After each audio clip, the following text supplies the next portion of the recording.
Alors qu'un policier aux préjugés racistes patrouille dans le parc, il aperçoit Mike Tyson, assis tranquillement sur un banc, en train de nourrir des pigeons et d'échanger avec des passants. En le voyant, il suppose qu'il n'est qu'un autre homme noir ordinaire, et ses jugements hâtifs obscurcissent immédiatement sa perception. Il se rapproche de Mike et lui ordonne de partir, lui disant qu'il n'a rien à faire ici. Lorsque Mike Tyson refuse, le policier, sans savoir qu'il est sur le point de commettre une erreur fatale, le frappe avec sa matraque. Abonnez-vous et aimez cette vidéo pour découvrir la suite de l'histoire. L'action prend place lors d'une journée splendide à City View Park, où le soleil brille sur un paysage pittoresque, bordé de verdure et sous un ciel d'un bleu éclatant. Les familles profitent pleinement de leur journée. Les enfants débordent d'énergie et les joggeurs sillonnent les allées à un rythme soutenu. Au milieu de ce tableau animé, Mike Tyson, le boxeur légendaire, est assis paisiblement sur un banc, vêtu d'un sweat à capuche et d'un jean. Il dégage une aura de sérénité, alors qu'il offre une poignée de graines aux pigeons. Son visage se radoucit lorsqu'un jeune garçon, intrigué par la scène, court en direction du banc. Le garçon, le visage illuminé par l'excitation, s'approche en sautillant, presque sans toucher le sol, tout en attendant, frémissant d'impatience. Il s'exclame, sa voix pleine d'enthousiasme et de souffle. « Es-tu Mike Tyson ?» Toujours souriant, Tyson se tourne et regarde le garçon, ses yeux pétillants d'une chaleur qui contraste avec son image de boxeur impitoyable. « C'est bien moi, gamin », répond-il d'une voix grave et pleine de douceur. Les épaules de Mike tremblent d'un petit rire, amusé par l'enthousiasme sans limite du jeune fan. « Tu veux un autographe ?» propose-t-il, une lueur malicieuse dans les yeux. Le garçon acquiesce frénétiquement, les yeux brillants d'émerveillement et de joie. Tyson prend le carnet du garçon, sa main agile maniant le stylo. En quelques gestes assurés, il signe le papier, imprimant sa signature comme une œuvre d'art. Le garçon, rayonnant de fierté, se tourne vers sa mère, qui lui rappelle de remercier Tyson, une note de gratitude marquée dans sa voix. Dans le même temps, l'officier Daniels, en patrouille, traverse le parc avec une démarche qui impose le respect, voire la crainte. Ses cheveux courts et ses lunettes de soleil miroir dissimulent son regard acéré, scrutant les alentours avec une intensité froide. En tournant un coin, il repère le boxeur légendaire en train de nourrir les pigeons, entouré de tranquillité. Le groupe d'oiseaux forme une sorte de halo autour de Tyson. Daniels ricane, ses lèvres se courbant en un sourire méprisant, son attitude devenant plus hostile à chaque pas. « Génial !» marmonne-t-il pour lui-même d'un ton dédaigneux. Alors qu'il s'approche, l'officier dégage une forte impression d'intimidation. Il se tient droit, les épaules larges et le menton haut comme une lame acérée. « Dégage d'ici !» ordonne-t-il d'un ton sec. « Tu ne peux pas rester là toute la journée. » Les pigeons, effrayés par cette approche agressive, s'envolent en une explosion de plumes. Mike Tyson, quant à lui, reste impassible, son expression neutre, mais avec une touche d'amusement dans sa voix. « Je ne fais que nourrir les pigeons, mec. C'est un crime ?» répond-il, calme et assuré. Le contraste entre le comportement serein de Tyson et l'attitude menaçante du policier est frappant. Leur échange ressemble à une partie d'échecs verbal, où chaque mot compte. Les yeux de Daniels se plissent en réponse à la réplique de Tyson, ses mains trouvant instinctivement son étui, comme pour se préparer à un affrontement. « Peut-être pas », admet-il, avec un ton à peine voilé de dédain, mais ce n'est pas acceptable non plus. L'énervement de Daniels atteint son apogée face à l'indifférence de Mike Tyson. Il réplique avec un mépris évident. « Ne joue pas au malin avec moi », gronde-t-il, ses mots tranchants comme du verre brisé. « J'ai dit de partir. » L'agressivité du policier monte en flèche, comme une mer déchaînée. Sa main se rapproche de son étui, menaçant, aussi clair qu'une vitre.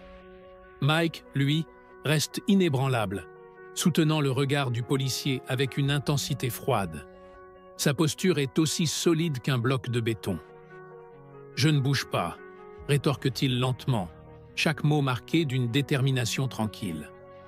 La scène entre Tyson et l'officier Daniels semble avoir attiré quelques curieux, car une petite foule commence à se former autour d'eux. Des murmures s'élèvent, augmentant la tension de l'atmosphère. Tandis que la colère bouillonne chez le policier, Mike Tyson reste parfaitement calme. Son attitude aussi détendue que si cette confrontation n'était qu'une discussion de tous les jours. Sa voix calme et imperturbable semble défier Daniels ouvertement. « Je ne dérange personne », répète-t-il, avec la même sérénité. « Je profite juste du parc, comme tout le monde. » La frustration de Daniels se transforme en une rage presque palpable.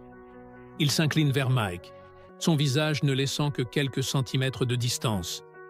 Les veines de son cou palpitent, tandis qu'il fixe Tyson, ses yeux flamboyants d'une intensité féroce, prêts à exploser.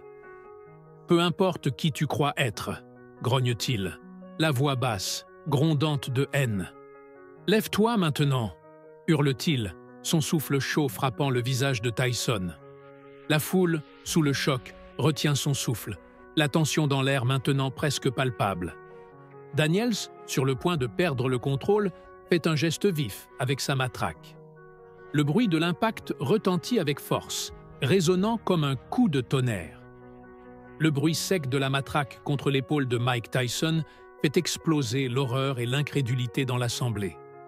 Surpris par l'assaut, Mike laisse échapper un faible grognement, son corps se tendant instinctivement, comme pour se préparer à l'attaque suivante. La foule réagit immédiatement, un flot de protestations et de murmures remplissant l'espace. Mike Tyson se lève lentement, son imposante silhouette dominant celle de l'officier.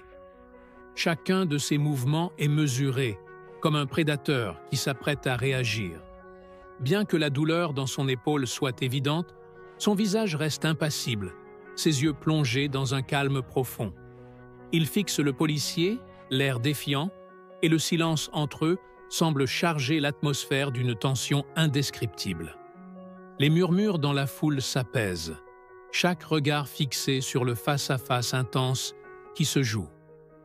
Mike prend une pause avant de parler à l'officier Daniels, ses mots pesant lourdement dans l'air. « Vous n'auriez pas dû faire ça », dit-il d'une voix calme, mais chargée d'une colère retenue. Daniels, pris de court par la maîtrise de Tyson, peine à répondre. « Vous auriez dû juste écouter », rétorque-t-il, l'arrogance dans sa voix teintée maintenant d'une touche de peur. La tension ne cesse d'augmenter. L'atmosphère est chargée d'anticipation. Daniels, avec son sourire narquois qui cache mal ses nerfs à vif, fait un pas de plus, son bâton fermement serré. « Et que vas-tu faire à ce sujet ?» se moque-t-il, avec une bravade de plus en plus nerveuse. Il se jette vers Tyson, mais ce dernier, implacable, se tient droit comme un roc. Chaque mouvement est mesuré, un pas après l'autre, comme un prédateur s'approchant de sa proie. Mike avance encore, sa présence devenant un mur infranchissable. « Je pourrais te montrer », gronde-t-il, chaque mot résonnant avec une promesse silencieuse. « Mais d'abord, tu vas t'excuser. » La foule, d'abord en suspens, attend dans un silence électrique. Puis, d'un geste rapide, Mike attrape le bâton du policier, ses mains saisissant fermement l'arme. Le silence qui s'installe est stupéfiant. Tyson laisse tomber la matraque au sol avec un bruit sec. « Je pense que c'est ma matraque maintenant », dit-il d'une voix calme. Daniels, abasourdi et un peu effrayé, regarde son bâton brisé, incapable de comprendre ce qui vient de se passer. Des murmures se lèvent dans la foule, certains spectateurs commençant à applaudir timidement. Le policier, écrasé par la situation, se sent sombrer mentalement, même s'il reste debout. Il sait qu'il a perdu, et il l'admet silencieusement. Mais Mike Tyson, fidèle à sa réputation, a non seulement repoussé l'attaque, mais l'a maîtrisée avec une dignité inébranlable. Alors que l'officier Daniels, honteux et abattu, s'éloigne, Mike Tyson retourne lentement à son banc, indifférent au tumulte qui l'entoure.